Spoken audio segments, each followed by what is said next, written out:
తమిళనాడులో పుష్ప సినిమా తరహాలో సోఫా రాజకీయం నడిచిందన్నారు ప్రతిపక్ష నేత ఉదయనిధి స్టాలిన్. బేరసారాలు చేయాల్సిన అవసరం తమకు లేదంటూ కౌంటర్ ఇచ్చారు సీఎం విజయ్. புதுமையான ஆட்சின்னு சொன்னீங்க. இன்னைக்கு புஷ்பா பட பாணியில ஆட்சி நடந்துகிட்டு இருக்கு. தமிழ்நாட்டு வரலாற்றிலேயே முதன்முறையாக இந்திய வரலாற்றிலேயே முதன்முறையாக ஒண்ணு நடந்திருக்கு.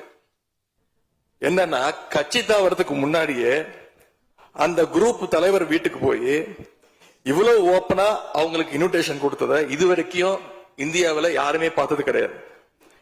இத பார்த்துட்டு மக்கள் இன்னைக்கு என்ன தெரியுமா கேக்குறாங்க? சேஞ்சுன்னு சொன்னீங்களே, இந்த சேஞ்சுக்கு பின்னாடி மிகப்பெரிய எக்ஸ்சேஞ்ச் இருக்கோ அப்படின்னு மக்கள் சந்தேகப்படுறாங்க.